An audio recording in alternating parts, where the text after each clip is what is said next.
Tagore school बावड़ी की online class में आप सभी का फिर से स्वागत है। सभी स्टूडेंट्स को गुड मॉर्निंग। आज जो हमारी नेक्स्ट क्लास है उसमें हम मिट्टी की उर्वरता के बारे में अध्ययन करेंगे। हम पढ़ रहे हैं सूक्ष्म जीवों के मित्रत्व व्यवहार यानी सूक्ष्म जीवों के लाभदायक उपयोग पढ़ रहे हैं। तो आज का जो हमारा टॉपिक रहेगा वो रहेगा मिट्टी में उर्वरता की वृद्धि यानी सूक्ष्म जीव मिट्टी में उर्वरता की वृद्धि किस प्रकार से करते हैं।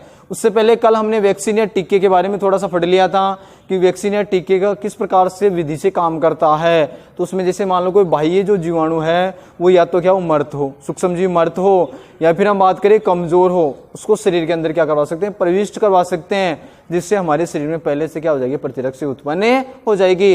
और वैसा ही सूक्ष्म जीव आए तो उनसे आसानी से प्रतिरक्षा द्वारा लड़ा जा सकता है, उन हानिकारक सूक्ष्म जीवों को तुरंत नष्ट किया जा सकता है। फिर एडवर्ड जेनर नामक वैज्ञानिक है, उन्होंने किसका आविष्कार किया था, चेचक टीके का आविष्कार किया था। ये कल हमने पढ़ लिया था। वैज्ञानिक का नाम क्या था, एडवर्ड जेनर, जिन्होंने किसका आविष्कार किया था, चेचक के जो टीके है उसका आविष्कार किया था, एडवर्ड जेनर नामक वैज्ञानिक ने। ठीक है, लिख लिया होगा। ये वापस याद रख लेना कि चेचक टीके का जो सर्वप्रथम जो आविष्कार किया था, या टीकाकरण या टीके का सर्वप्रथम जो आविष्कार किया था, उन वैज्ञानिकों का क्या नाम था, एडवर्ड जेनर। क्या नाम था, एडवर्ड जेनर, जिन्होंने किसका आविष्कार किया था, टीके का आविष्कार किया था। लिख लिया होगा, नहीं लिखा तो लिख लेना ये, ठीक है ना। अब देखो जैसे हम बात करें, लिखना नोट लगा कि एडवर्ड जेनर नामक वैज्ञानिक ने सर्वप्रथम चेचक टीके का आविष्कार किया था। आज हम पढ़ेंगे उसके बाद मिट्टी की उर्वरता में वृद्धि। हमारा जो टॉपिक रहेगा मिट्टी की उर्वरता में वृद्धि।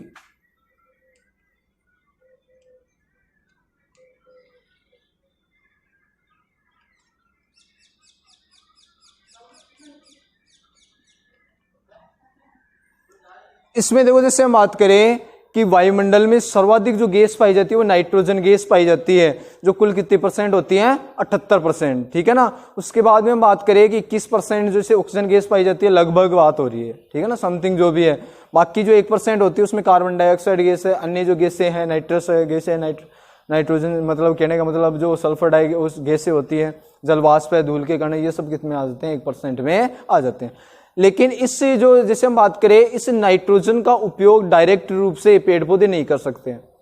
मुख्यतः हम कहे कि पादपों में जो आवश्यक पोषक तत्व होते हैं वो वैसे 3 होते हैं, वेरी इंपॉर्टेंट पोषक तत्व हैं, नाइट्रोजन, फास्फोरस और पोटेशियम।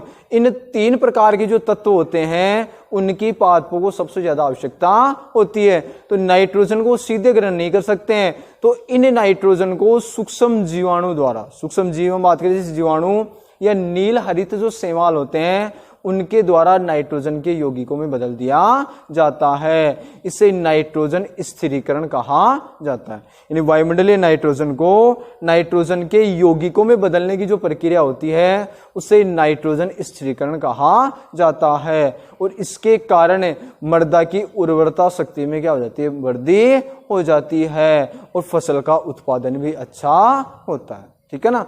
वैसे मैं आपको ये बता देता हूं कि जो दालें होती है, जैसे चना है, मूंग, मोठ, जो भी हम बात कर रहे हैं, इन दालों की जो जड़ें होती है, दालों की जो पादप होते हैं उनकी जो जड़ें होती है, उनकी मूल ग्रंथि का जैसे गांठे जैसी संरचना पाई जाती है, उसमें एक जीवाणु पाया जाता है सहजीवी के रूप में। किस रूप में, सहजीवी, यानी साथ जीवन यापन करता है। उस जीवाणु का नाम होता है राइजोबियम।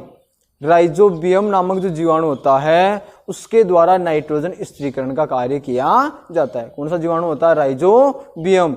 तो राइजोबियम नामक जीवाणु के कारण नाइट्रोजन स्थिरीकरण करने का कार्य किया जाता है। ठीक है। अब देखो उसके बाद यदि हम बात करते हैं, नाइट्रोजन स्थिरीकरण हो गया, और उसी नाइट्रोजन स्थिरीकरण के कारण पादपों क्या मिलते हैं, नाइट्रोजन युक्त पोषक तत्व मिलते हैं, नाइट्रोजन मिल जाता है। ठीक है ना। तो इसमें लिखेंगे मिट्टी की उर्वरता में वृद्धि। हम लिखेंगे कि वायुमंडलीय नाइट्रोजन को नाइट्रोजन के यौगिकों में बदलना नाइट्रोजन स्थिरीकरण कहलाता है। तो सबसे पहले नाइट्रोजन स्थिरीकरण की परिभाषा लिख देंगे। हम लिखेंगे वायुमंडलीय नाइट्रोजन,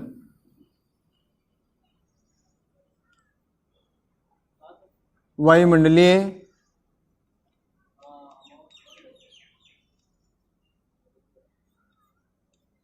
नाइट्रोजन को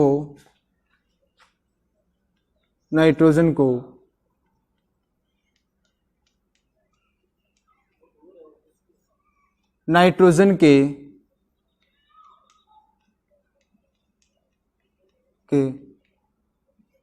यौगिकों में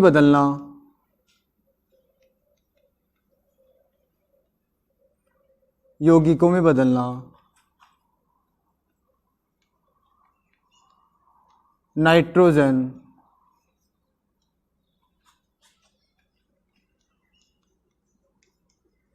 स्थिरीकरण कहलाता है।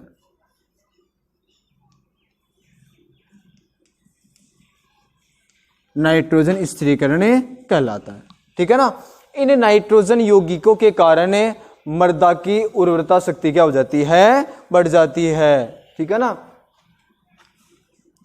इन नाइट्रोजन यौगिकों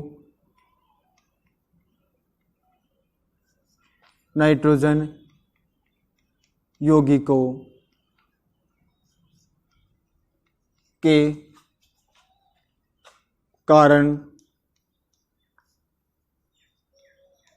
मृदा की उर्वरता बढ़ जाती है।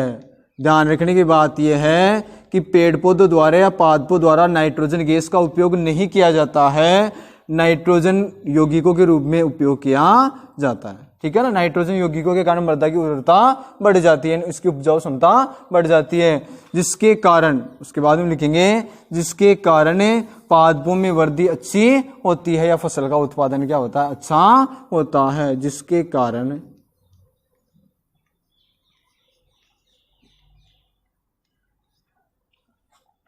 जिसके कारण फसल का उत्पादन अच्छा होता है,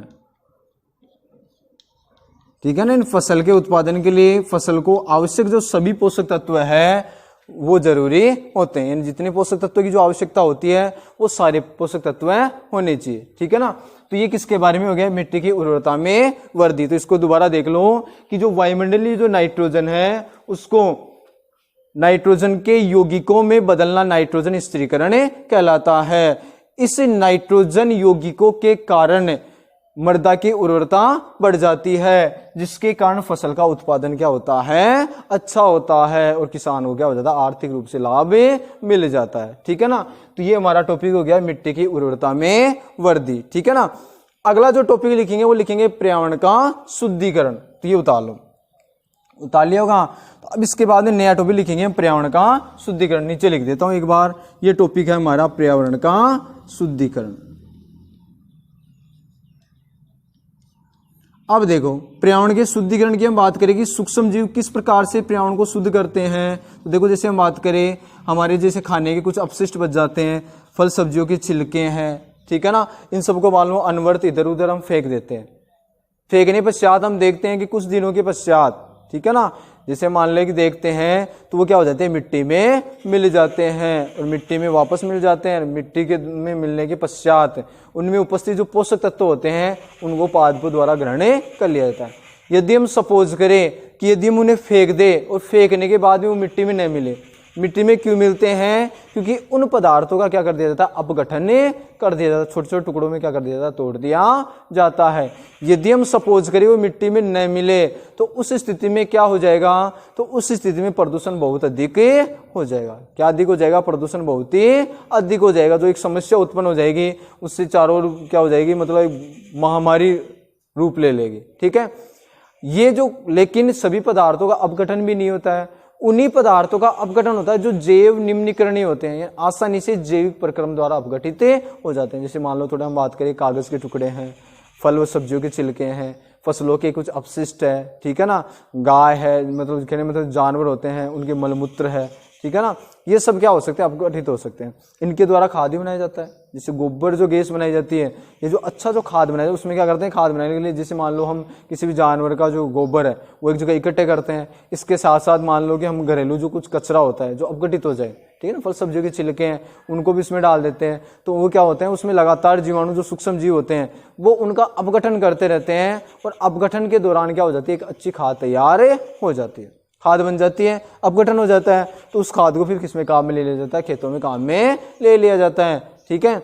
लेकिन कुछ पदार्थ ऐसे होते हैं जिनका अपघटन भी नहीं होता है, कुछ पदार्थ ऐसे भी हो सकते हैं जिनका अपघटन नहीं होता है, वो होते हैं जैव अनिम्नीकरणीय पदार्थ, जो जैविक प्रक्रम द्वारा अपघटित नहीं, जैसे प्लास्टिक है, पॉलीथीन की थैली मान लो, उसके यदि मान लो हम खेत में भी फेंक देते हैं तो वहां पर किसी प्रकार का बीज अंकुरित नहीं हो पाता है, तो उससे फसल भी फिर कम होगी, ठीक है ना। प्लास्टिक की यदि हम बात करें, इसके अतिरिक्त हम कांच को फेंक दें, कांच के जो टुकड़े होते हैं वो भी अपघटित नहीं होते हैं, धातु है वो भी क्या होता है, अपघटित नहीं होता है। तो अपघटित नहीं होते हैं तो उससे पर्यावरण प्रदूषण भी क्या होता है, अधिक होता है। कहने का मतलब यह है कि पर्यावरण के शुद्धिकरण में सूक्ष्म जीवों का योगदान होता है, यानी सूक्ष्म जीवों द्वारा क्या कर लिया जाता है, जो अपघटित होने वाली जो पदार्थ है, फल सब्जियों के छिलके हैं, ठीक है ना, या अन्य जो अपघटित जो पदार्थ है उनको अपघटित कर दिया जाता है, और अपघटन के पश्चात किसमें मिला दिया जाता है, मृदा में या मिट्टी में मिला दिया जाता है, और मिट्टी में मिलाने के पश्चात क्या किया जाता है, उन्हें पेड़ पौधों द्वारा ग्रहण कर लिया जाता है, जिससे पर्यावरण क्या होता है, शुद्ध होता है। हम लिखेंगे कि सूक्ष्म जीवों द्वारा अपघटित पदार्थों का अपघटन कर उन्हें मृदा में मिला दिया जाता है, जिससे पर्यावरण का शुद्धिकरण होता है। हम लिखेंगे सूक्ष्म जीवों द्वारा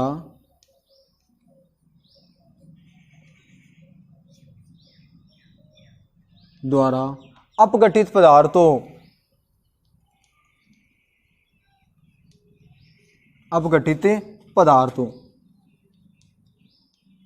जैसे हम बात करें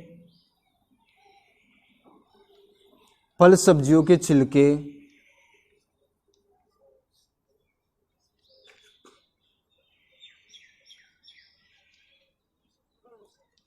ठीक है, जानवरों का मलमूत्र,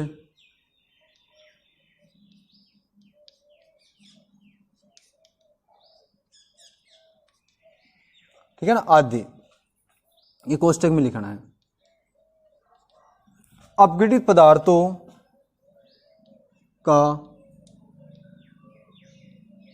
अपघटन कर मृदा में मिला दिया जाता है, जिससे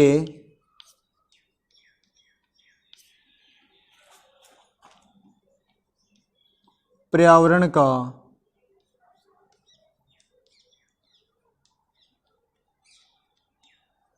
शुद्धिकरण होता है, ठीक है ना। और ये जो अपशिष्ट पदार्थ होते हैं उनको पेड़ पौधों द्वारा क्या कर लिया जाता है, ग्रहण कर लिया जाता है। तो पेड़ पौधे इन्हें ग्रहण कर लेते हैं और उसके पश्चात क्या होता है, ये पोषक तत्व है वापस पेड़ पौधों द्वारा ग्रहण करने के पश्चात वापस मान लो पेड़ पौधे नष्ट हो रहे हैं तो वापस नष्ट होने के पश्चात पेड़ पौधे वापस मिट्टी में मिल जाते हैं। इस प्रकार से ये चक्कर क्या होता है, लगातार चलता रहता है। तो इस प्रकार से कल हम पढ़ेंगे एक प्रयोग के द्वारा। प्रयोग हम क्या करेंगे, जैसे मान लो गमले लेंगे दो, एक गमले में तो हम क्या रख देंगे, जिस फल सब्जियों के छिलके हैं, इसके अतिरिक्त फसल के अन्य जो अपशिष्ट है वो डाल देंगे। एक जो गमला होगा उसमें प्लास्टिक है, इसके अतिरिक्त कुछ धातु है, ठीक है ना, कांच है, ये सब डाल देंगे। और कुछ दिनों के पश्चात हम अवलोकन करेंगे कि कौन से गमले में से पदार्थ का क्या हो रहा है, अपघटन हो रहा है। तो कौन से में से होगा, कौन से का अपघटन होगा, उस भाग का जिसमें क्या है फल व सब्जियां हैं, ठीक है ना, वो अपघटनकारी है, जो सूक्ष्म जीवों द्वारा क्या कर दिए जाते हैं, अपघटित कर दिए जाते हैं। बल्कि वो जो है अन्य है वो अपघटनकारी नहीं है, जो सूक्ष्म जीवों द्वारा अपघटित नहीं किए जाते हैं, जो पढ़ेंगे हमें कल।